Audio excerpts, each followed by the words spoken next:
Hey guys, Mark Allen, BHSpringSolutions LLC and BHSpringSolutions.com, back again for another session of High Power University. And we are exploring all things about the trigger, and I consider some of these to be the most important technical sessions that we have in High Power University, and I'm going to tell you right up front why. In our last session, we talked about how John Browning defined really what is a great trigger in a firearm, and he was just ridiculous for being perfect about this subject of what is a good trigger pull.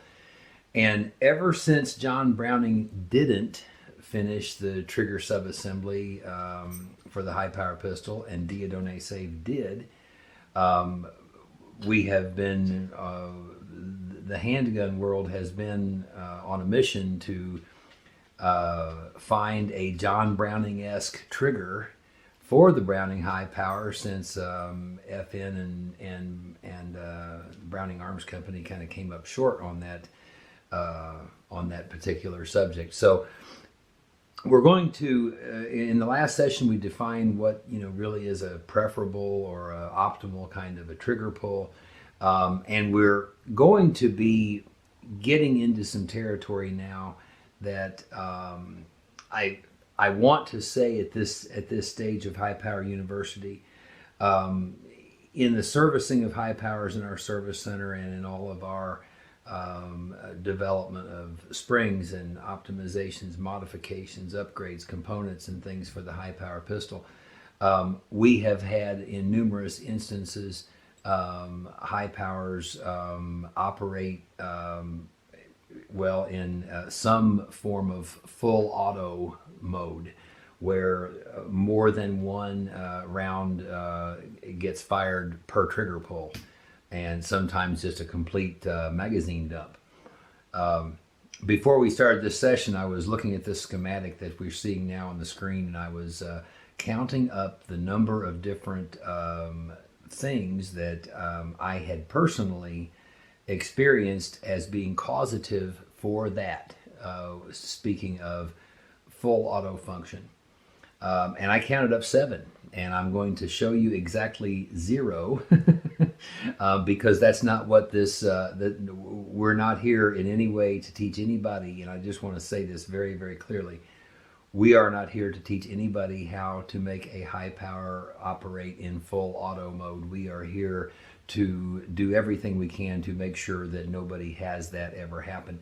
The high power pistol and everything that you're looking at here, all the mechanics of the design of the high power itself, nothing about this handgun is designed to run in a full auto mode. And in fact, any high power that is having any kind of symptoms of more than one round firing per trigger pull, this firearm is subject to fire upon loading.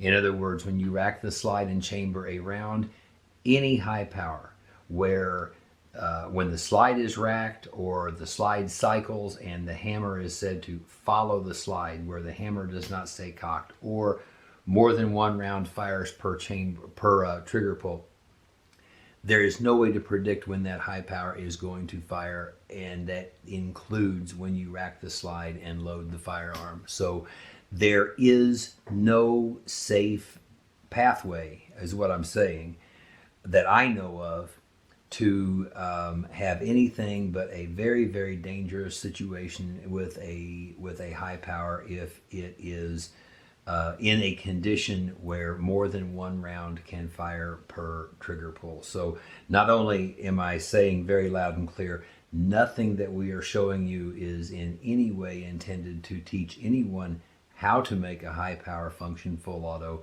Everything we're teaching is how to avoid that, because there are exactly 0 safe ways to have that capability with the high power design. So having said that, we're going to be talking about some things here that are important to avoiding avoiding situations like that with your high power. Okay, we're going to focus again on this trigger lever, sear lever relationship. The parts in the high power pistol, like a lot of John Browning's handguns and Dieudonné Saves designs, many of the parts do multiple jobs. And one of the greatest classic examples of that is if you have either John Browning's vest pocket little 25 caliber fits in your palm of your hand little pocket pistol, or the revision of John Browning's vest pocket pistol that became the Baby Browning, which was actually done by Dieudonné Save. That little pistol, I think every part in that pistol does at least 2 jobs, if not more.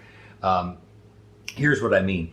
The sear lever itself, when you pull the trigger and the trigger lever activates the sear lever by pushing it up, this sear lever is basically the same principle as the old teeter-totter at the playground that you used to play on.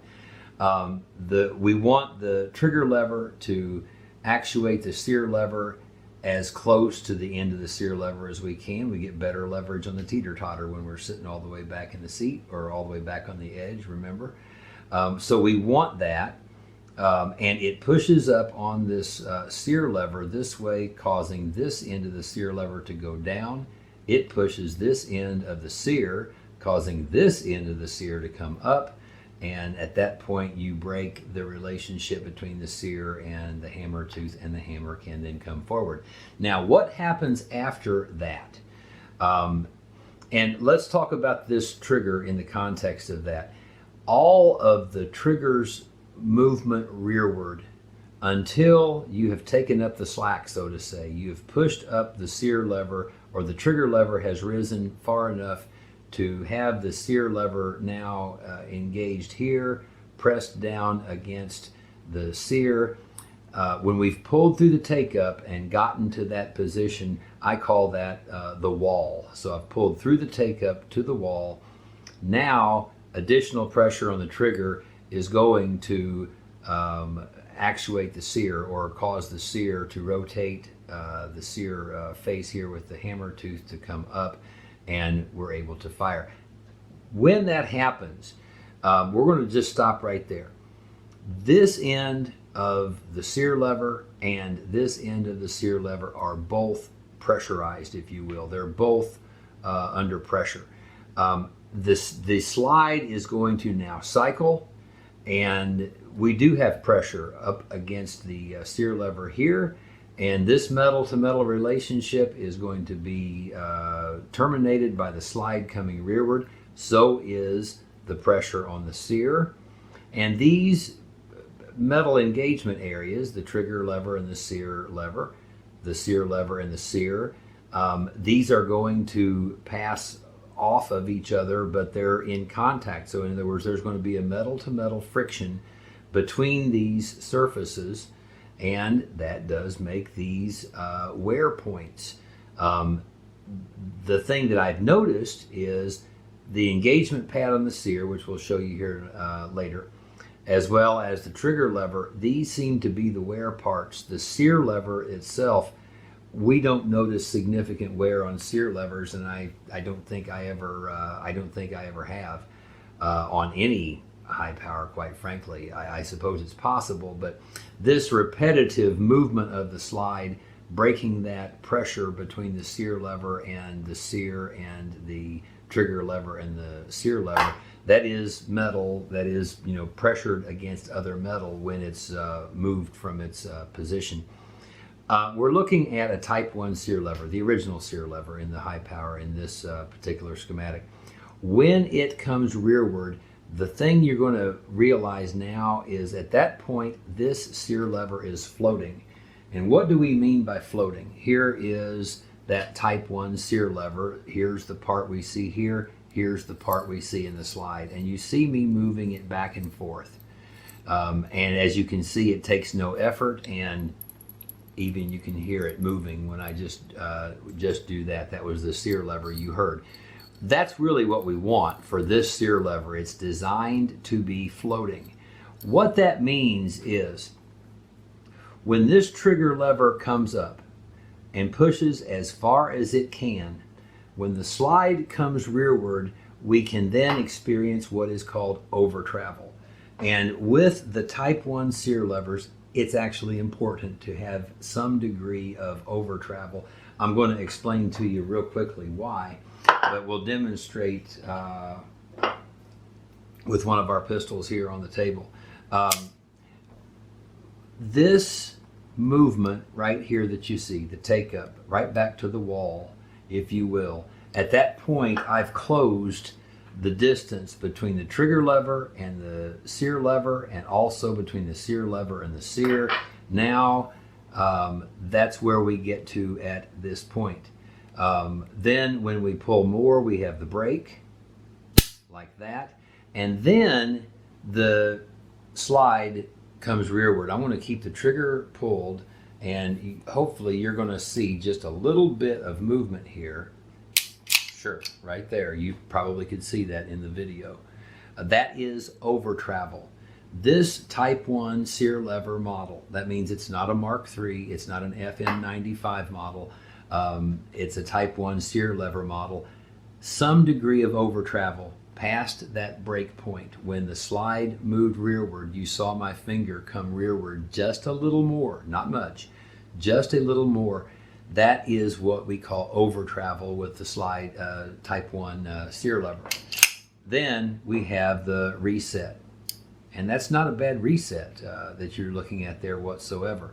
So the reason that that little bit of overtravel with the Type 1 Sear lever is necessary is because this Sear lever is not positively positioned when the slide is cycling. And so it is going to be floating. And in essence, what we want to hear, we're going to do this exercise one more time. What we want to hear, and I'm going to let this trigger come back forward kind of slowly. You're going to hear the trigger lever reset right at the front of the reset. In other words, this part of the reset here, no reset, right there. What that tells me is when the slide came back forward, the trigger lever was high enough so that no matter where this this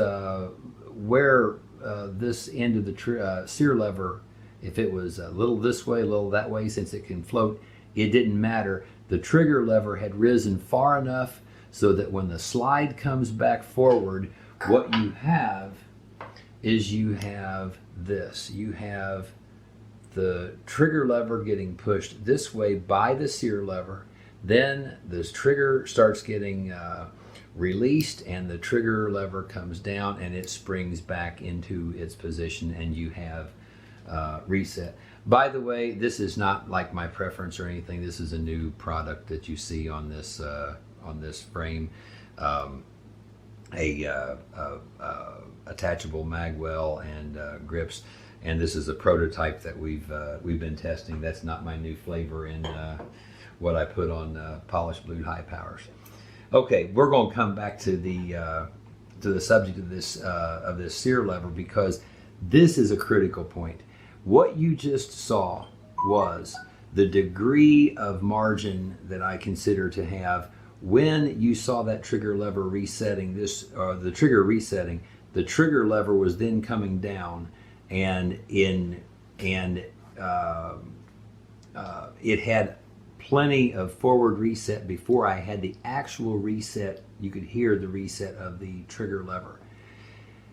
In the Type 1 models, you need to both have the trigger lever come high enough to actuate to move the Sear, and so you can have the actual break of the Sear from the hammer tooth. But this trigger lever also needs to rise high enough so that it does not slip under this Sear lever, say if this is floating and it happens to be, you know, floating this way and not this way, this trigger lever has got to be high enough to be pushed affirmatively forward when that slide comes back forward, and not slip under this Sear lever. And so what we're saying there is a degree of overtravel in the Type 1 Sear lever model is absolutely necessary for safe semi-automatic function. This changed with the Type 2 Sear lever. Now this is the Type 2 Sear lever model. This is a Mark III slide. You notice that the slide has been further cut out here. The Type 2 Sear lever has what looks like a paddle here. There's a spring underneath the Sear lever at this end, so you watch me push it and it springs right back to the position. It's positively positioned, in other words. So when the trigger lever hits this part of the Sear lever and it causes the Sear lever to come downward towards the Sear on the other end, once this slide starts to cycle rearward and the Sear lever clears the trigger lever, this Sear lever is going right back to this position every single time. It's not floating. I don't need overtravel with this particular Sear lever. And the reason is because once I have pushed to this point and I have made the weapon fire, my trigger lever is already automatically going to be higher than the end of the Sear lever here when it comes back forward, because it's positively positioned in its downward, we would say its downward most position on this end. The Type 2 Sear lever was invented by Leon Hubert, Leon Hubert, RDIH, when he was at FN. The mastermind behind the SFS system and other things for the high power pistol. He designed this as well. The one thing that I really appreciate about this design that he created for the drop safety, and by the way, the function of the Type 2 Sear lever is, in this position, it's blocking the firing pin. It's an affirmative mechanical firing pin block, and until this Sear lever is moved like that, the firing pin cannot proceed forward. So it's a drop safety in the event that there is a muzzle drop on the ground or on the floor. The gun stops, but that firing pin doesn't necessarily stop. It can keep going forward. Ideally, the firing pin spring is strong enough and keeps that firing pin from going forward, but the Type 2 Sear lever absolutely assures that it's not going to go forward. And this also solved the need for a degree of overtravel, which is a very un-John Browning-esque trigger attribute. You may remember in the previous session, I showed you all those firearms with all the John Browning designed triggers in them, and the interesting thing that was missing that is so common in many high-power pistols was overtravel. Once the break happened, there was no more movement of those triggers, not when the slide came rearward, not at all.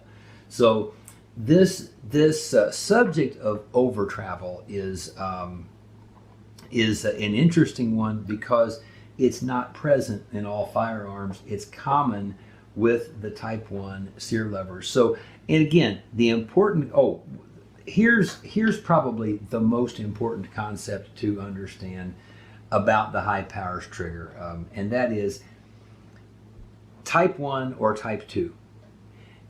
This trigger lever can start at a height in either pistol at a same optimal height. We'll talk about that in the next session. What is the actual optimal height of the trigger lever in a high power? It can start at the same height whether you have a Type 1 Sear lever or a Type 2. However, it needs to ultimately rise higher in the Type 1s. However, the system does not need any additional or any more total trigger travel. And now I'm going to try my best to illustrate this for you real quickly. here is, we're back to this one with the Type 1 Sear lever. Again, very, very little take up, brake, and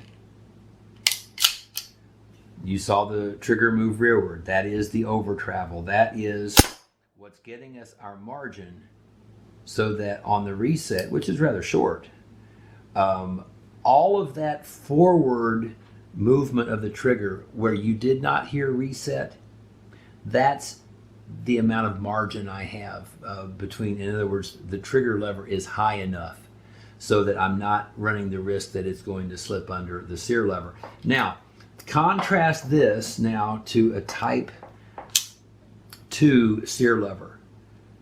You see that take up? That's quite a bit of take up. It seems like quite a bit of take up, especially after having this one and only having take up like this. In the Type 2 Sear lever models, you have to bear in mind that that trigger travel you see in the take up, what it's really doing is it's pressing right here on the Sear lever, and it's got to press enough to bring the Sear lever on this end down to the Sear, because it's not just floating like the Type 1 is. So that take up is virtually unavoidable. I want to stop here and say one other thing here real quickly too. There is one at least shop in the United States that is doing some custom work on high powers, and they are changing characteristics of the high powers Sear lever. This is voodoo kind of gun optimization in the high power. Altering the Sear lever in a Browning high power is not going to get you anywhere you want to go, except potentially into a problem for having something that can go full automatic. Now, back to this, what I wanted to show you here, because at first you see this and you think, oh wow, man, that's a whole lot of take up compared to this Type 1. I've got just this much take up, and the Type 2, I've got this much take up. Well, now watch this. We have trigger brake, but watch the finger at this point. I don't know if you can see that or not. There is no overtravel, none. And watch the reset. And that reset really is, after the overtravel here, it's equivalent. In other words, the total travel of the trigger between these two models really is, it really is actually the same. However, where that travel happens is different, and it's necessary for it to be different between the Type 1 and the Type 2 Sear lever models. In other words, on the Type 1 models, it's possible to have a very, very short take-up, as you see. However, if we have absolutely no overtravel in this handgun, and all we have is this and the brake as far as movement of the trigger, that trigger lever can slip under the Sear lever anytime, and it can go full auto at that point. So this is something that Leon Hubert did also affect a difference in, and I believe it was a good one. This is a factor of the Mark III design, the Type 2 Sear lever design, that I do personally now appreciate very, very much. A lot of people think, well, it's got an extra spring under the Sear lever, and that's an extra point of resistance. It is. It's of minimal impact. For me, being able to have my trigger travel on the front end, so to say, on the take-up portion and the brake portion, and have we'll try to show it this way. Have no movement of the trigger finger past the break point like this, and that's still a very nice short reset. I'm going to explain to you why I think it's better, and why I think John Browning's triggers were absolutely notorious for not having any overtravel, and that is this. My instincts or my reflexes understand this trigger travel. There's not something that just exploded in my hand, or where there was just an explosion in my hand. My reflexes understand this movement that happens in the take-up and in the brake part. However, boom, rack, forward, recoil, that overtravel, it's the this part. So we've got this take up and brake, but watch the finger. You saw it probably move there. That part, that movement, that happens right at the point of the explosion of the cartridge and the slide cycle and the recoil, and my finger doesn't realize that part of the trigger travel happened. So what happens for me from a timing perspective, sometimes with the Type 1 Sear lever, is my timing gets a little off because it feels like I have a trigger that's only moving this much, but in total it actually moved that much. So the fact that my reflexes think that I only pulled the trigger this much, but on the other direction it feels like it's going forward a lot more. It's just a different nuance in the triggers. However, this is something in the later years that Leon Hubert actually solved. Here's a completely unmodified high power, and we'll show you this one right out of the factory.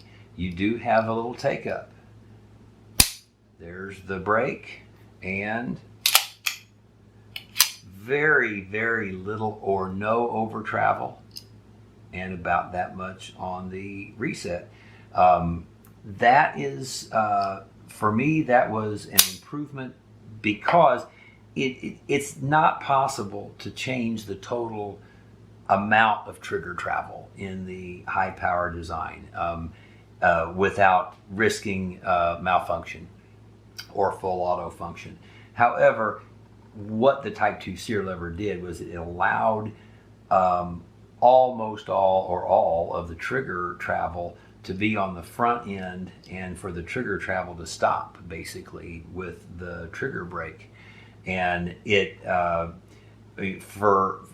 I think it just makes a lot more sense just to the reflexes, just from a timing aspect. This session has gone on a little bit long. Thanks for following along through it. We're going to continue on with this. We're going to get down to some of the finer points of the high-powered trigger in our next session. I'm Mark Allen, BHSpringSolutions LLC, and BHSpringSolutions.com.